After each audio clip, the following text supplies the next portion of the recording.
Hello, everyone. Welcome back to my channel, where we dive deep into the world of language learning, with tips, insights, and practical advice to help you become the best English speaker you can be. Whether you're a beginner, intermediate, or advanced learner, today's episode is packed with strategies to improve your English and build your confidence. So grab a cup of tea or coffee, sit back, and let's dive into some top tips for mastering the English language. First off, let's talk about mindset. Whether you're just starting out or you've been learning English for years, the right mindset is essential. When learning a language, it's easy to feel overwhelmed or frustrated, especially if progress feels slow. But remember, learning a language is like a marathon, not a sprint. You'll make mistakes along the way, and that's perfectly okay. It's a natural part of the process. Let go of the idea that you have to be perfect. Embrace the learning process, celebrate small wins, and trust that with consistency, you'll get there. Tip 1. Immerse yourself in English. One of the best ways to learn any language, including English, is to immerse yourself in it as much as possible. And I know what you're thinking, but I don't live in an English-speaking country. Don't worry, there are plenty of ways to immerse yourself without even leaving your home. The key is to surround yourself with English. Here are some ideas. Watch movies and TV shows in English. Choose programs that interest you. If you're a beginner, start with subtitles in your native language. As you get more advanced, switch to English subtitles, and eventually, try watching without any subtitles at all. Listen to English music, podcasts, and audiobooks. Find music or podcasts that you enjoy, and don't be afraid to look up lyrics or transcripts. Listening helps you get familiar with natural speech patterns, new vocabulary, and different accents. Change your phone settings to English. This is a simple but effective way to get used to common vocabulary. Creating an immersive environment will help your brain start thinking in English rather than just translating from your native language. Now, let's talk about something important: active versus passive learning. While immersion helps, you also need to actively engage with the language. That's where our next tip comes in. Tip 2. Practice speaking regularly. This tip might seem obvious, but speaking is often one of the most neglected skills when learning a language. Many people focus on reading and writing, and they don't practice speaking because they're nervous about making mistakes. But the truth is, the more you speak, the better you'll get. Here's what you can do to practice speaking. Find a language partner. This could be someone who is also learning English or a native speaker who's willing to help. Language exchange platforms like HelloTalk or Tandem are great for connecting with people from around the world. Record yourself. I know it might feel awkward at first, but recording yourself speaking is an excellent way to monitor your progress. Pick a topic, speak for a few minutes, then listen back. You'll hear areas for improvement, but also notice how much you've improved over time. Use language learning apps with speaking features. Apps like Babbel, Duolingo, or Pimsleur often include speaking exercises. Don't skip these, they're incredibly valuable for developing fluency. Most importantly, don't be afraid to make mistakes. Speaking is like exercising a muscle. The more you use it, the stronger it gets. Tip 3. Focus on listening. The next tip I have for you is to focus on listening. Often when people learn a language, they put a lot of effort into speaking and writing, but not enough into understanding how native speakers communicate. Listening will help you understand different accents, speeds, and contexts. Here are a few ways to work on your listening skills. Listen to podcasts or TED Talks. These are great because they usually have transcripts available, so you can listen and read along at the same time. Start with shorter episodes and work your way up to more complex or faster-paced content. Watch English YouTubers or vloggers. This is a fun and easy way to expose yourself to natural, conversational English. Find content creators who talk about topics you're interested in, whether it's cooking, travel, or gaming. Practice shadowing. Shadowing means listening to a native speaker and trying to repeat what they say immediately. This helps with pronunciation, rhythm, and fluency. It's like being in a conversation where you mimic what the other person says right after they say it. Tip 4. Build vocabulary in context. Let's move on to a critical aspect of language learning: vocabulary. Now, I'm not just talking about memorizing random lists of words. Sure, flashcards have their place, but what's really effective is learning words in context. When you learn a word in isolation, it's hard to remember how and when to use it.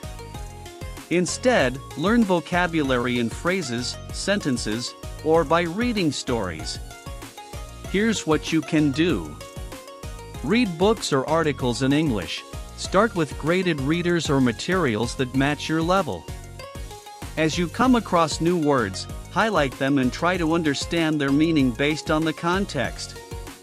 Write these words down in a vocabulary journal, but don't just write the word, include the sentence where you found it. Use vocabulary building apps like Anki or Memrise. These apps are great for spaced repetition, helping you retain words over time. Be sure to create example sentences for each word. Learn collocations. A collocation is when two or more words are often used together. For example, instead of learning the word make by itself, learn phrases like make a decision, make a promise, or make an effort. This helps you sound more natural and avoid awkward phrasing. Tip 5. Make grammar your friend. Grammar. For many learners, this is the part of English that feels most daunting. But trust me, grammar doesn't have to be your enemy. Instead, think of it as a set of tools that helps you express your ideas more clearly. Here's how you can make grammar your friend. Study grammar in small chunks. Don't try to learn all the grammar rules at once. Focus on one concept at a time, like present perfect or conditional sentences, and practice it until you feel comfortable. Learn through examples. When learning a new grammar rule, always look at multiple example sentences. This helps you understand how the rule is applied in real life. Correct your own mistakes. When you're speaking or writing, and you notice a mistake, try to correct it immediately. It's okay if you don't get it perfect the first time. Correcting yourself helps reinforce the right structure. Use grammar apps or websites like Grammarly or the Cambridge Grammar of English. These tools can check your writing for grammar mistakes and offer explanations, helping you learn as you go. Tip 6. Set SMART goals. If you want to make real progress in your English learning journey, you need to set goals that are specific, measurable, achievable, relevant, and time-bound. SMART. Here's how you can apply this. Instead of saying, "I want to get better at English," a SMART goal would be, "I will learn 20 new vocabulary words every week and use them in sentences by the end of the month." Break down your long-term goals into smaller milestones. For example, if your long-term goal is to pass an English proficiency exam, a short-term goal might be to practice a specific section of the test for 30 minutes every day. Goal setting helps you stay focused and gives you a sense of accomplishment when you meet your targets.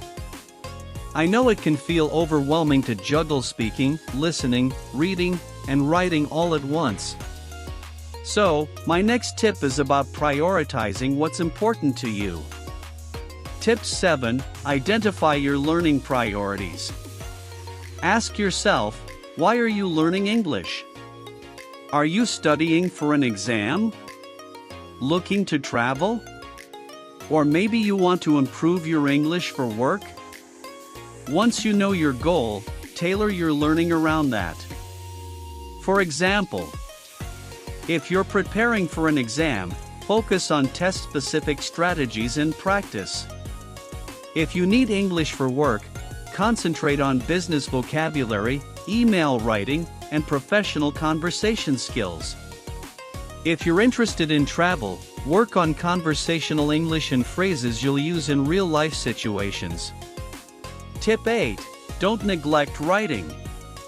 Lastly, don't forget about writing. Writing is often the skill people practice the least because it takes time and effort. But writing helps you consolidate everything you've learned: grammar, vocabulary, and sentence structure. Here's how you can practice. Keep a journal in English, write about your day, your thoughts, or anything you find interesting. It doesn't have to be perfect, just write regularly to get comfortable expressing yourself in English. Write summaries of books or movies. After watching a film or reading a book, try writing a short summary in English. This helps you practice organizing your thoughts and using the right tenses.